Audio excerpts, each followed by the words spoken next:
This is the Volkswagen Id.7 Pro Tourer, and today we're gonna drive it a bit. I'm gonna show you what you can adjust for driving, show you all the assist systems. We're gonna drive a bit of country road and then highway, see how the noise level is on the highway at 130, 150, and then we're gonna drive the top speed. And of course we have to accelerate this car.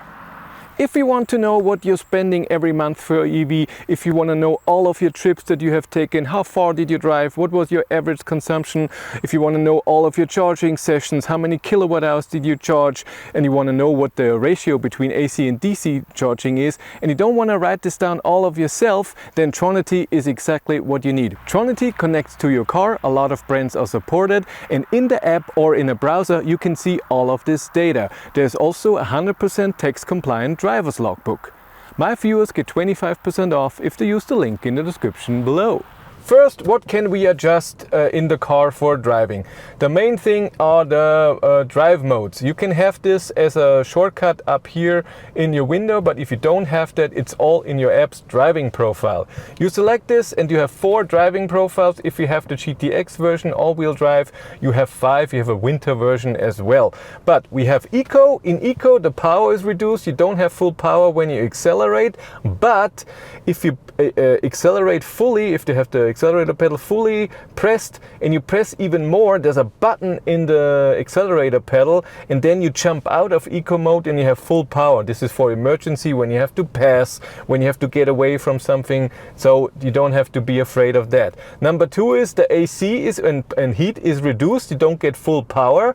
It doesn't mean that you save power overall, so if you want it at 21 degrees in the summer and you have the AC reduced, maybe that power when it's 35 degrees outside is not enough, so you cannot be in eco if you want it comfortable in here. And the third thing is that your speed is reduced to 130 kilometers an hour. You cannot drive faster. Again, if you press the accelerator pedal to the button, then you can drive faster than this. In comfort mode, you have everything. You have the full power. You can drive the top speed that it can do. Everything is there. The only thing, and by the way, when you have DCC, those 3 things, Eco, Comfort and Sport, have also to do with how the steering is. In Comfort and Sport, the steering is different. In Sport, it's a bit harder.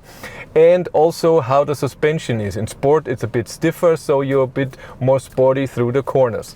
In Sport, you have again the full power, but you have a bit more torque in the beginning. So when you accelerate, it presses you in your seat a bit more. You also have a different pedestrian warning sound. It sounds a bit like a Taycan. In Comfort, it's the normal one. In Individual, you can then make your own driving profile. You can adjust it how you want it. And first, if you have that, you can have the DCC, the dynamic chassis control, and you can set your suspension, how it should react to the road, to corners, in a more comfortable way, in a more sporty way, in the middle, whatever you want, you can set this all here. The steering, you can set to Comfort and Sport. The drive, Eco, Comfort and Sport. The engine sound, what I just said, Comfort or Sport.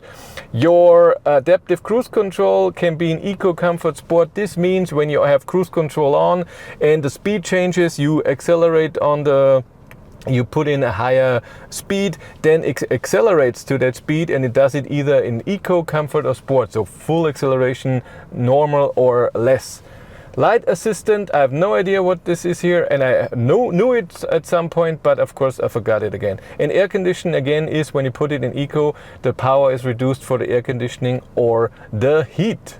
The next are the assist system. Here we have a few things that you need to know. First, the lane assist, lane keeping assist. This has to be on by EU regulations every time you start the car. So when you stop, unbuckle, put the car in park and then turn the ignition back on, this is on.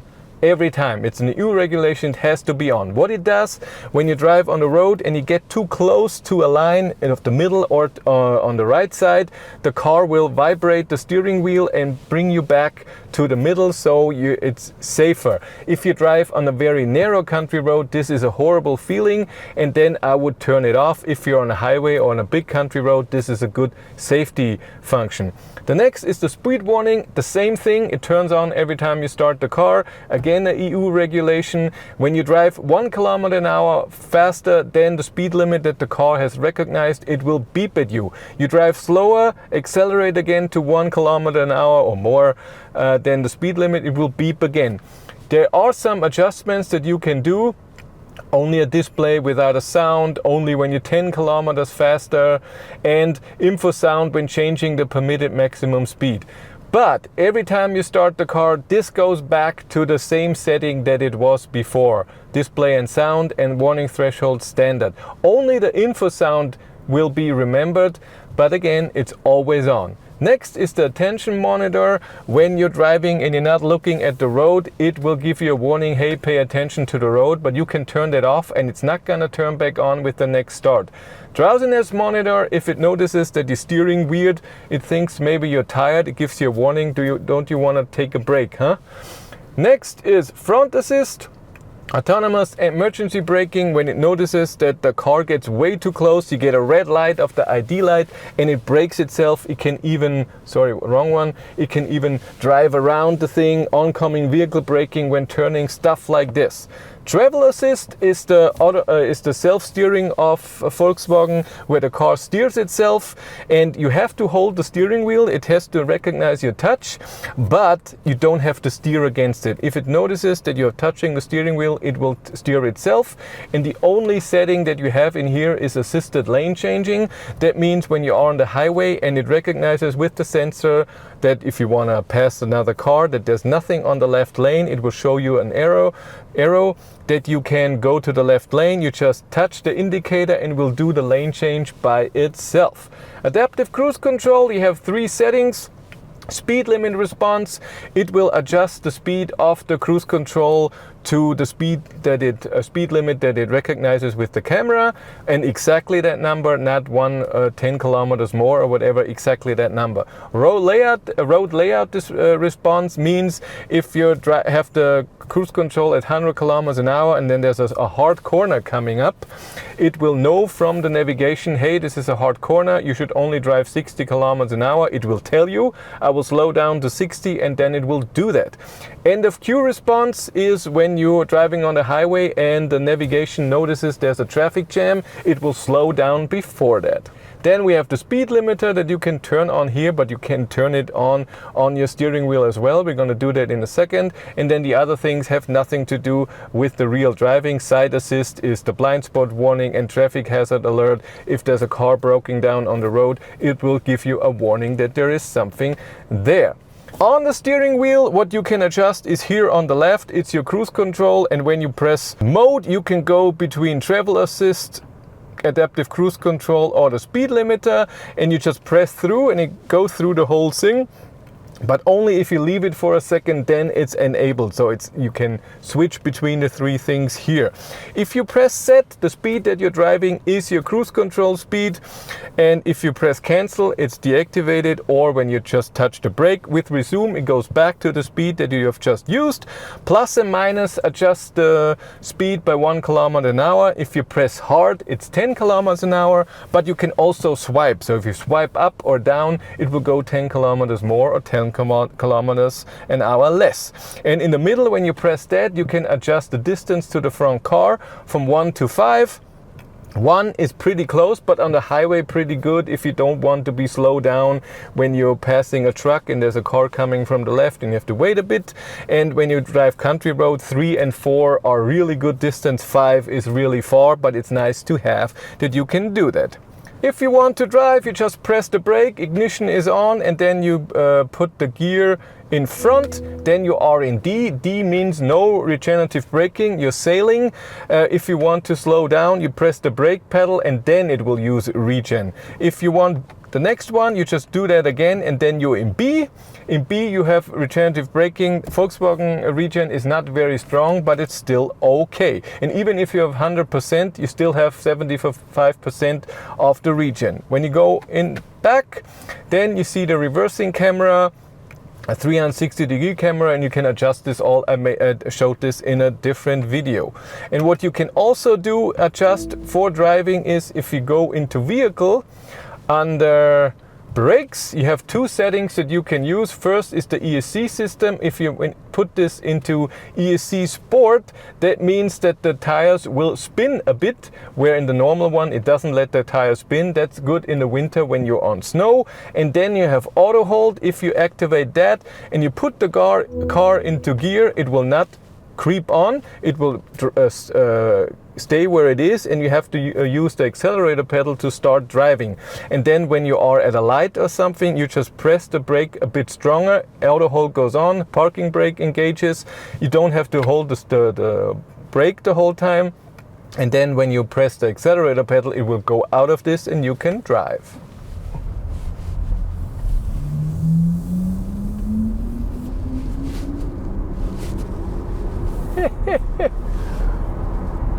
That's the sport sound. That was the sound when you drive too fast. Driving the Id.7 Tourer. It's a very, very comfortable car, very quiet, even though this car has the sport tires on, which make it a bit more uncomfortable, by the way. I would suggest 19-inch tires. First of all, they don't cost anything extra. Second, they have lower consumption, you get more range, and it's more comfortable. So Hank, my Id.7 is way more comfortable than an Id.7 with the 20-inch sport tires. This is a comfortable car, you don't need sport tires. Come on. The 20-inch wheels, the normal ones, look better than the 19-inch and the range, so the normal ones, not sport tires, and they don't have a lot of difference with range. I don't know about comfortableness. I had never driven an Id.7 with normal 20-inch tires. Regen in this car is not very strong. It's okay, it doesn't bring you to a standstill. One pedal driving is not available, that's sad. And that's just how Volkswagen is. What is good is even if this car is at 100%, you still have around 75% of regen. It's not like with a lot of cars when you are fully charged, you don't have any regen. That's nice.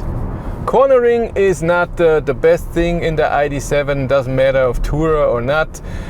It's not there for this. This is a comfortable car, so if you drive in the corners, even with the sport tires, you can feel the weight and the lengths. It's just not the same as in a sporty car, but again, it's not made for this.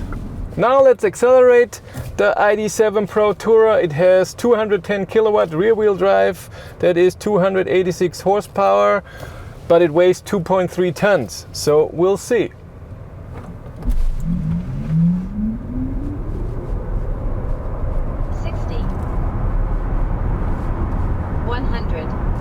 It was 6.23 seconds, but Draggy, the app and the device says it's not valid because it was a bit downhill. That's why we do it in the other direction. There it usually works.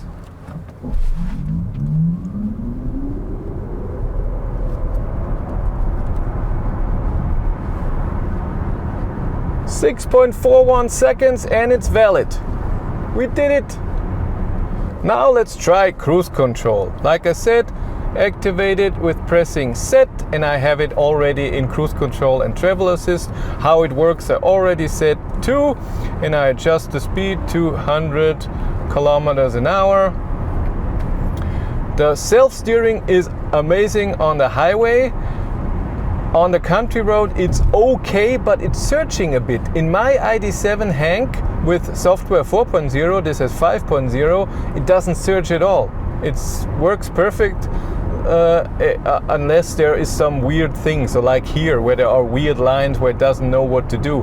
But in this car it searches a bit more. Maybe this hasn't been used with travel assist a lot, but on the highway it works great. If you get the head-up display, then you also have the view in the augmented reality part where you see the car in front of you, where it takes the distance. You see the lines when there's travel assist on, and you can see arrows when you do the assisted lane change, and you also see when you are going over the line if lane assist has to do something. 130 on the highway, very, very comfortable, very quiet. All is nice. I have the seat ventilation on 2, the AC on auto. It's very nice and comfortable in here. Awesome.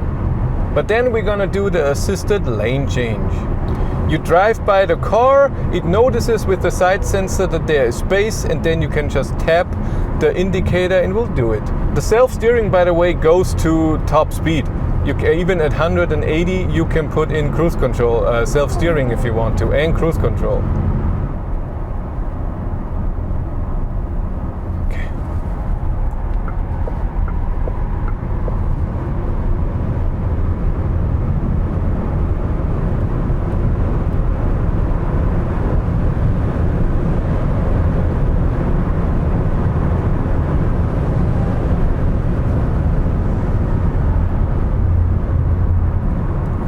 Even at top speed, the car is very well behaved. It's stable. You don't need both hands and fight. Oh my God, there's something, a little hole in the road. There's a wind. I'm driving by a truck or a car. It's really okay. 160 is more comfortable. Of course, it feels like you're driving nothing. 180.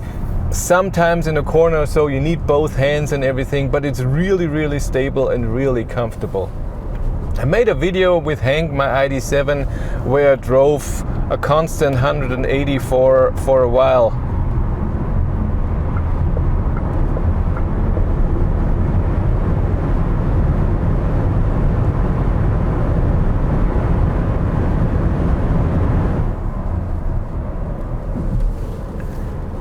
The brake feel is okay, it could be better, so you need a bit more force for the brake to do more, but you can also adjust it very well. Yeah, but that was it, we drove. If you want to follow me on Instagram, BatteryLife1, and if you want to support the channel, there's a Patreon link in the description below, and here on YouTube you can do that via channel membership. And if you want to know what's happening behind the scenes of this channel, I have a third YouTube channel where I test my equipment and show how I film, and if something is happening, event or something, you can see that there, it's behind the battery. But that's it for me. Thank you very much for watching, have a great day and take care. Bye!